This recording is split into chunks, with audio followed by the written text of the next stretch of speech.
اب ہم اتنی تعظیم کرتے ہیں اس ہور کی. جناب امام حسین کو میدان میں کھڑا کیا گیا, جہاد کا طبل بجا, پہلے خدام آئے. اور سن لو آج وہ پتہ نہیں بازاری سے لوگ چڑھ گئے اسٹیجوں پہ, بازاری سے, نہ چہرے پہ داڑھی ہے نہ سر پہ کوئی کپڑا ہے, بازاری لوگ ہیں, بھاگ رہے ہیں, بازو چڑھائے ہوئے ہیں, بٹن کھولے ہوئے ہیں, تماشا بنا. سننے والوں کا بھی اللہ ہی حافظ ہے, وہ سٹیج پہ اہل بیت کی شان بیان کرتا ہے, بھاگ کے ادھر جاتا ہے. یہ کوئی طریقہ ہے؟ سننے والوں کا بھی عجیب انداز ہے, ہر بندے کو سننے بیٹھ جاتے ہیں. دین مہذب ہے, تہذیب والا ہے, دلائل رکھتا ہے, دین وقار رکھتا ہے. ایسے لوگ اب دین بیان کریں گے؟ حضرت سیدنا امام حسین رضی اللہ تعالیٰ عنہ صبح جب جہاد کا وقت آیا, پتہ ہے کون کون تھے کربلا میں؟ امام حسین کے ساتھ امام حسین کے 4 بھائی تھے کربلا میں. کتنے؟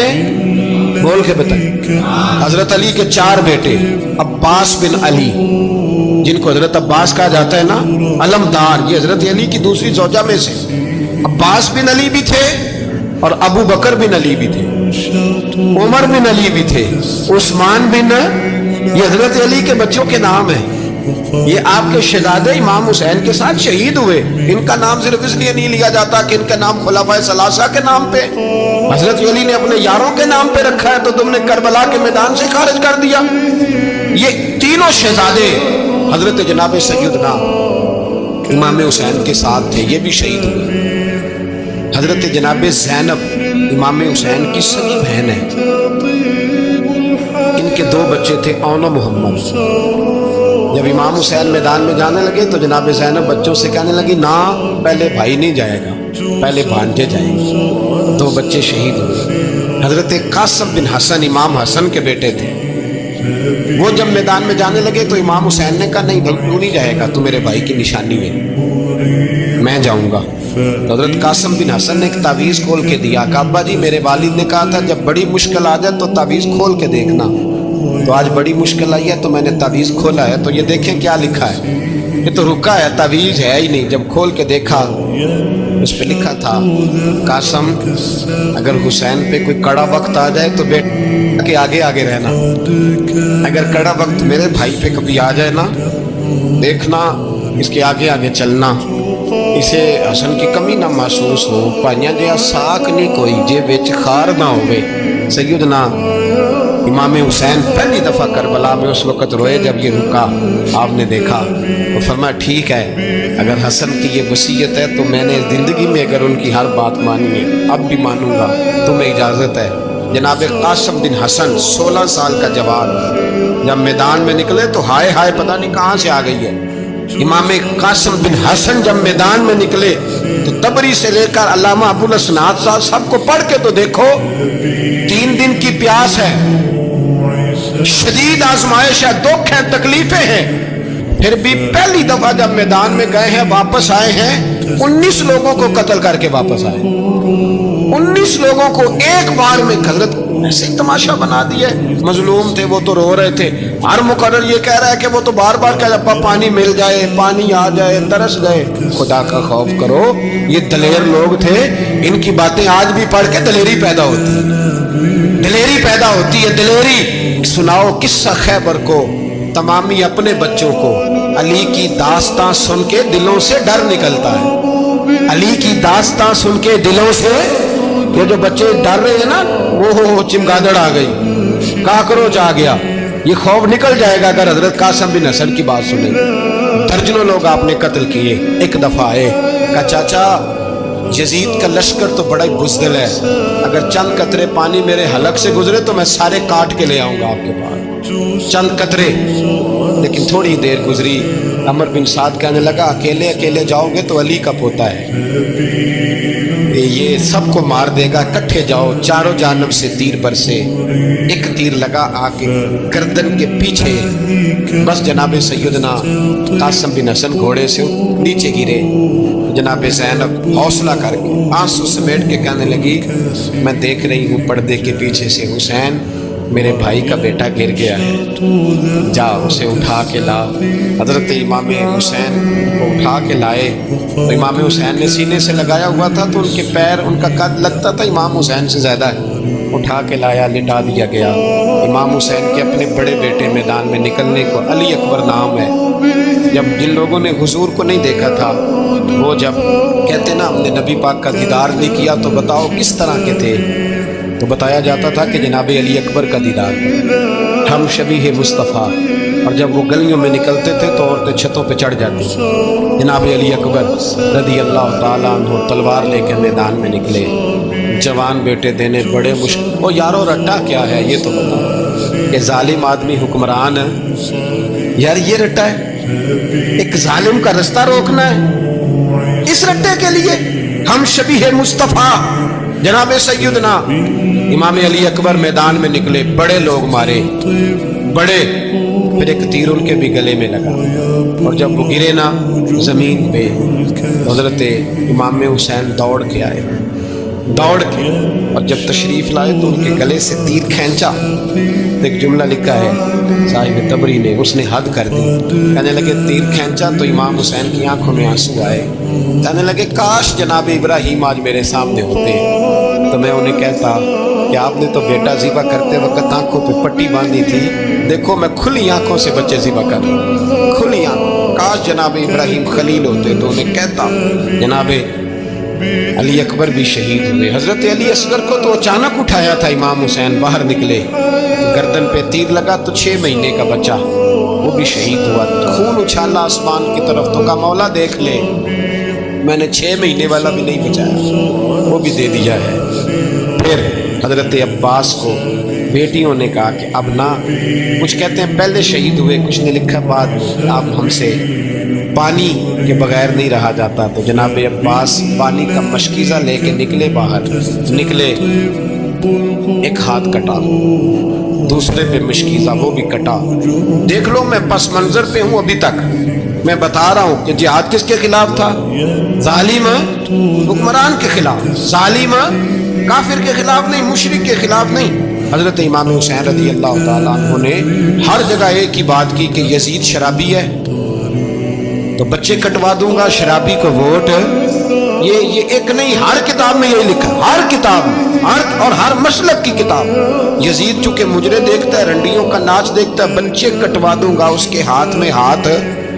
امام حسین نے فرمایا چونکہ اللہ کی حدوں کو توڑتا ہے، حقوق اللہ پامال کرتا ہے، حدود اللہ، بچے کٹوا دوں گا لیکن اس کے ہاتھ میں ہاتھ، سارا دن خود مجرا دیکھنا اور 10 محرم کو 2 دیگے پکا کے حسینی بن جانا، سارا سال خود گند مند کرنا، شرابیوں کے ساتھ رہنا، اور 10 محرم کو 2 آنسو بہا کے یاد رکھنا۔ میں ہمیشہ کہتا ہوں، پھر کہہ رہا ہوں، اس کے موبائل میں گندے گانے ہیں، گند دیکھتا ہے، شرابی کبابی کا سپورٹر ہے، ووٹر ہے، یا مجرے دیکھتا ہے، آتا جاتا ہے، وہ یاد رکھے قیامت میں امام حسین کا ہاتھ ہوگا، اس کا گریبان ہوگا، ہم سے نہ رقم ہوں گے قصیدے یزید کے، ہم لوگ تو حسین کے سیرت نگار۔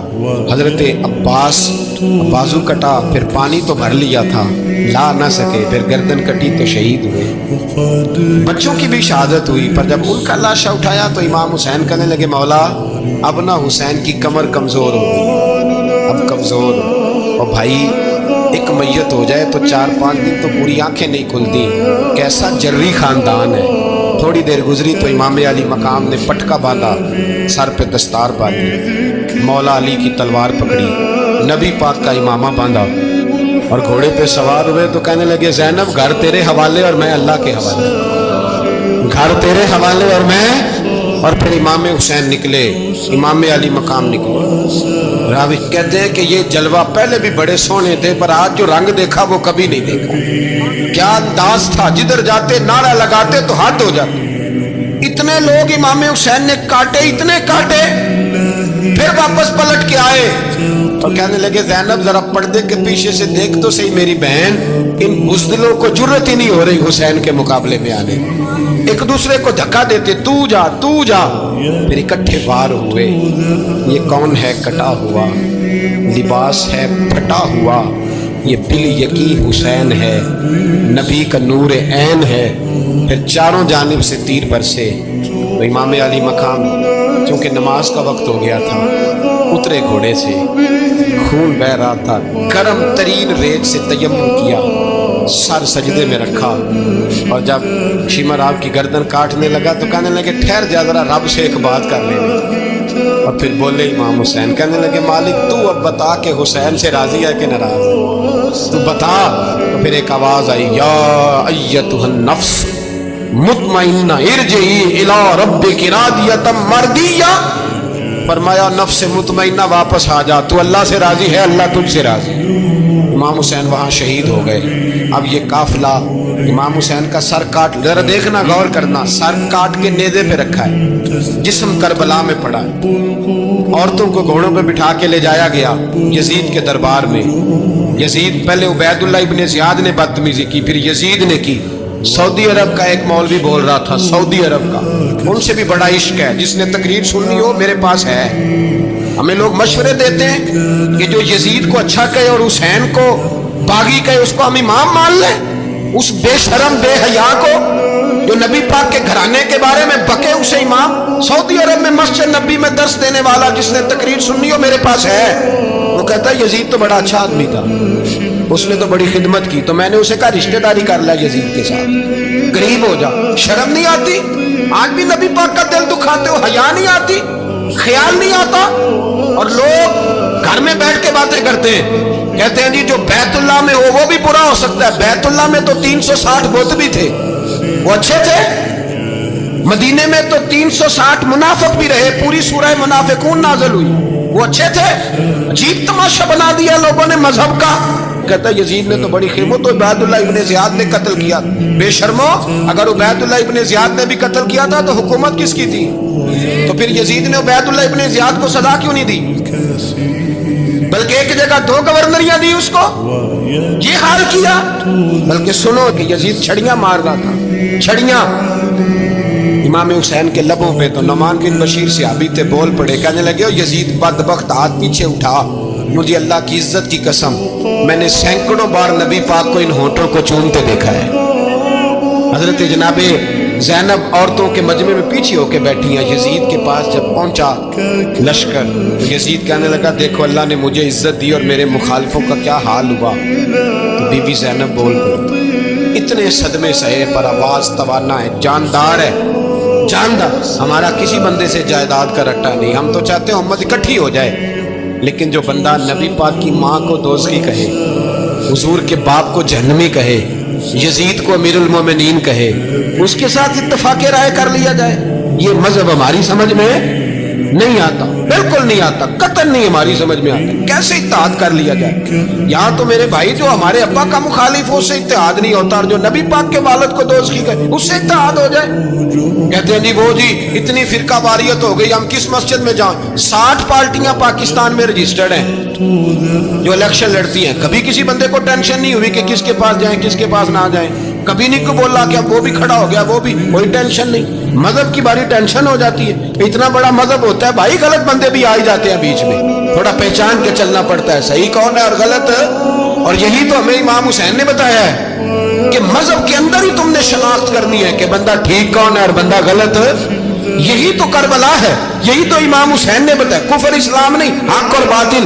تو سمجھیے گا حضرت سیدہ زینب نے جب سنا نا کہ یہ کہہ رہا ہے کہ مجھے اللہ نے عزت دی، تو جناب زینب بولی، نعمان بن بشیر کہتے ہیں بی بی بولی، اتنے صدمے ہیں، اور جناب زینب بولی اللہ اکبر، اس انداز میں بولی کہ پہلے قرآن مجید کی آیت پڑھی، کہنے لگی وَتُعِزُّ مَن تَشَاءُ وَتُذِلُّ مَن تَشَاءُ بِيَدِكَ الْخَيْرُ إِنَّكَ عَلَىٰ كُلِّ شَيْءٍ قَدِيرٌ۔ اور پھر کہنے لگی یزید تو بکتا ہے، کہتا ہے کہ تو عزت والا ہو گیا، یہ تیری حکومت ہے، 4 دن گزرنے دے، تجھ پہ کوئی لعنت بھی نہیں برسائے گا، اور میرے بھائی کا قیامت تک ممبروں میں اور خطبوں میں ذکر ہوا کرے گا، وقت گزرنے دے۔ جب جناب بی بی زینب بول رہی تھی تو حضور کے ایک نابینا صحابی پاس بیٹھے تھے، جناب نعمان بن بشیر کا ہاتھ ہلایا، ہلا کے کہنے لگے کیا علی آ گئے؟ تو علی کی آواز لگتی ہے، جبریل امی بول رہے ہوں جیسے، حکمت کے گوہر رول رہے ہوں جیسے، دربار دمشق میں بی بی زینب کا خطاب، منبر پہ علی بول رہے ہوں جیسے۔ میرے بھائی بس کربلا والا قافلہ تو مدینے پہنچ گیا، 3 سال یزید نے حکومت کی، شرابیں عام ہو گئی، مکے پہ حملہ ہوا، خانہ کعبہ کا غلاف جلا، مدینے پہ اس نے حملہ کیا، 3 دن مسجد نبوی میں اس نے گھوڑے باندھے، مسجد نبوی میں صحابہ کو نکال کے اپنا اس نے امام مقرر کیا، لیکن پھر امت نے اسے قبول نہ کیا، پھر وہ رسوا ہوا اور آج تک وہ رسوا ہے۔ لیکن امام حسین کا نام کل بھی زندہ تھا اور آج بھی۔ درس یہ ہے، درس یہ ہے، پیغام یہ ہے، پیغام یہ ہے، یاد رکھو موت تیزی سے آ رہی ہے۔ ہمارے ساتھ والے دائیں بائیں والے سب چلے گئے، اسی طرح نمبر لگے گا، ایک دن اعلان ہوگا۔ ضمیر کے قیدی بن کے زندگی نہ گزارو، بالکل نہ گزارو۔ یہ تھوڑی سی زندگی ہے دنیا سجن المومن۔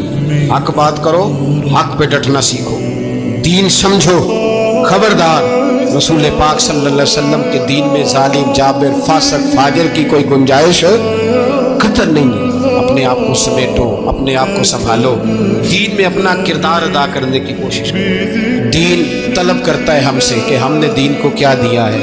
امام حسین نے سارا گھرانہ دین کے لیے دے دیا۔ ہمارا جو بچہ کسی کام کا نہیں رہتا اسے مدرسے داخل کرا۔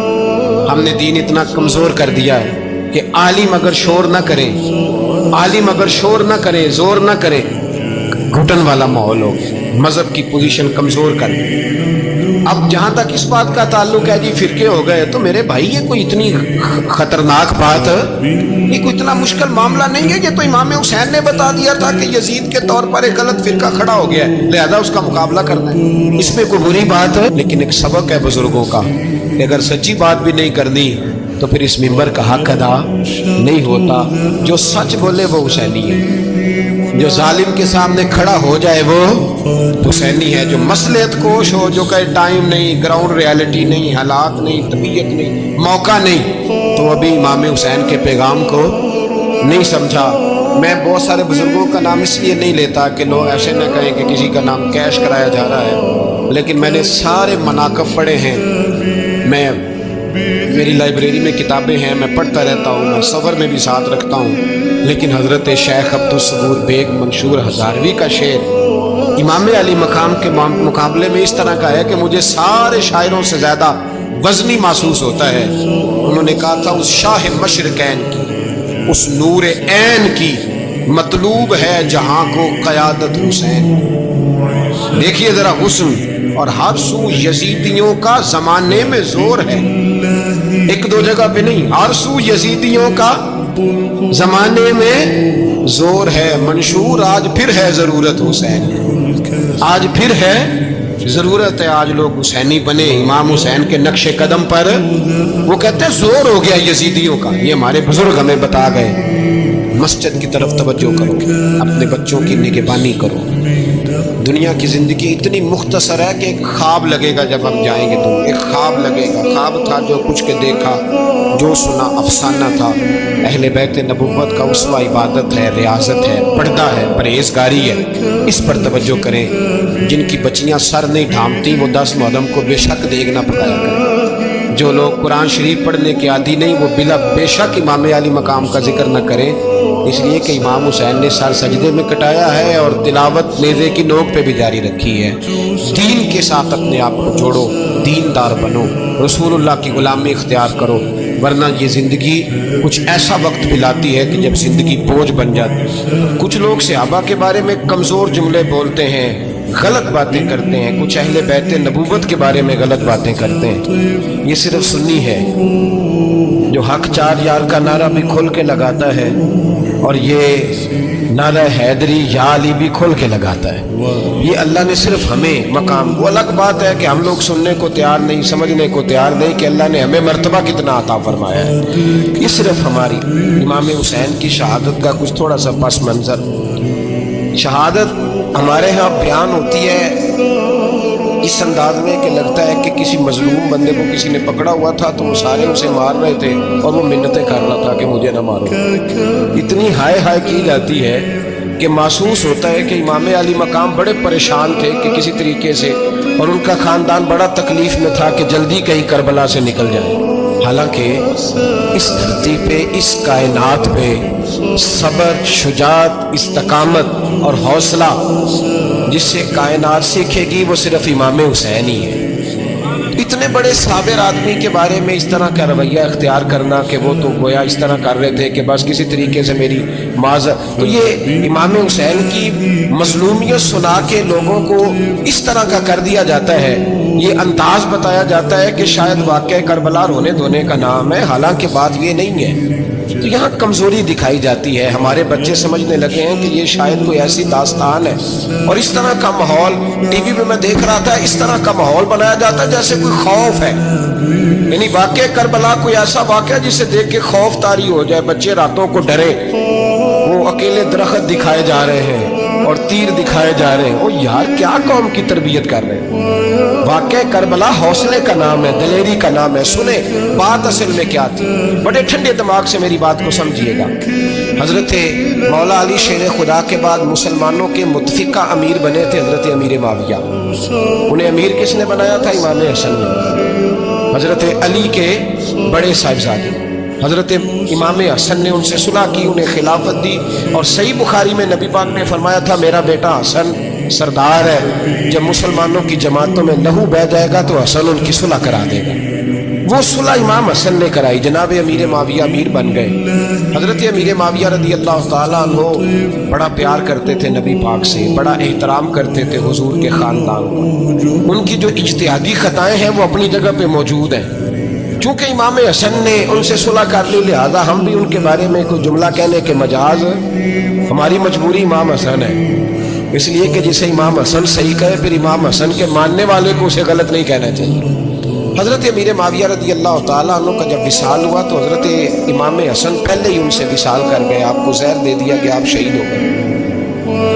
امام حسین موجود تھے تو یزید کے بارے میں لوگوں نے کہا جناب امیر معاویہ سے کہ یہ ٹھیک ہے، مناسب ہے اور بہادر ہے، دلیر ہے۔ وہ جو ہوتے ہیں نا خوش آمدی ٹولہ، ہمارے ملک میں جو اچھی خوشامد کرے اسے اچھی وزارت ملتی ہے، اچھی وزارت اسے دیتے ہیں، جو ذرا صحیح بدتمیز بھی ہو اور صحیح وکالت کرنے والا اسے وزارت صحیح دیتے ہیں۔ تو حضرت امیر معاویہ کے گرد بھی کچھ ایسے لوگ تھے، انہوں نے آپ سے کہا کہ یزید کو نامزد کر دیں، تو آپ نے یزید کو بلایا، حوالہ مجھ سے دیکھ لیجئے گا، بلا کے فرمایا کہ 3 بندوں کے سامنے اپنی خلافت پیش کرنا، اگر وہ تجھے مان جائیں تو امیر بن جانا، نہ مانے تو چپ کر کے گھر بیٹھ جانا۔ وہ 3 بندے کون ہیں؟ جناب عبداللہ ابن عباس، حضرت عبداللہ بن زبیر اور امام حسین رضی اللہ تعالیٰ۔ یہ وصیت فرمائی جناب امیر معاویہ۔ ہوا یہ کہ یزید جب امیر بنا نا، 2-3 چیزیں ہوتی ہیں جب کسی بندے کو قابو کرنا ہوتا ہے، 2 3 4 5 چیزیں ایسی ہوتی ہیں جس سے بندہ قابو آتا ہے۔ تو اس نے بھی فوری طور پہ، یزید نے دیکھا میرے لیے مسئلہ کیا بن سکتا ہے۔ ولید بن عتبہ اس وقت مدینے کا گورنر تھا، یزید نے اس کو خط لکھا کہ امیر عرب کا رواج آج بھی ہے کہ جب تک نئے خلیفہ کی بیعت نہیں ہو جاتی پرانے کے انتقال کی خبر ہی نہیں دیتے، اس کو رکھے رکھتے ہیں، یہ ان کا طریقہ ہے۔ وہ کہتے ہیں کہ ولی عہد اچھی طرح قبضہ کر لے پھر بتائیں۔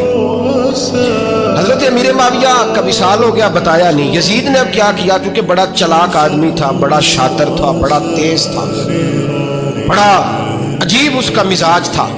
یہ چلاک لوگ زندگی میں ہمیشہ دھوکہ کھاتے ہیں، چلاکیاں انسان کو گراتی ہیں اور اتنا منہ چھیل جاتا ہے کہ منہ پہچانا ہی نہیں جاتا۔ بندہ اپنے آپ کو رب رسول کے حوالے کر دے تو اللہ بڑی بہترین جزائیں عطا کرتا ہے۔ یہ لوگ تیزی دکھاتے ہیں بعض، تو یزید بھی تیزی دکھانے والا تھا۔ اس نے ولید کو خط لکھا، کہنے لگا کہ فوری طور پہ عبداللہ ابن عباس کو بلاؤ، ان سے کہو میری بیعت کرے۔ یہ جو بیعت ہوتی تھی نا، یہ بھی سن لے کیا ہوتی تھی، یہ بیعت حلف ہوتا تھا، حلف کہ میں اللہ رسول کے نام پہ حلف دیتا ہوں کہ میں یزید کی اطاعت کروں گا، میں اس کے خلاف کوئی بغاوت نہیں کروں گا۔ یہ بیعت لوگ سمجھتے ہیں کہ بس ہاتھ پکڑنے کا نام بیعت تھا، اس بیعت کا متبادل جمہوری ملکوں کے اندر ووٹ آیا ہے، اس کا متبادل لفظ۔ تو کہا بیعت کرے، حضرت عبداللہ ابن عباس کو بھی بلاؤ، عبداللہ بن زبیر کو بھی بلاؤ، امام حسین کو بھی بلاؤ۔ امام حسین آدھی رات کے وقت بیٹھے تھے مسجد نبوی میں، چونکہ 5 نمازوں کی آپ امامت کرتے تھے۔ ان اللہ خیر کرے جڑا نماز پڑھائے ہو مولوی، جڑا ٹل پائے ہو پیر، جڑا مہینہ نہ نائے چھوٹا پیر، تو جڑا 6 مہینے نہ نائے ہو بڑا پیر۔ کہتے بابا پہنچے ہیں، کڑے چھڑے جو پہن لیے۔ بھائی امام حسین تو نمازیں پڑھاتے تھے، مولا علی تو نمازیں پڑھاتے تھے، مسجد کے خطیب تھے، اب اس کو تو مولوی کہہ دیا جاتا ہے بیچارے کو۔ تو ملنگ کون ہوتا ہے جی؟ کہتے جڑا کپڑے کٹ پائے۔ کیا تماشا ہے، قوم جدھر دل کرتا ہے نکل جاتی ہے۔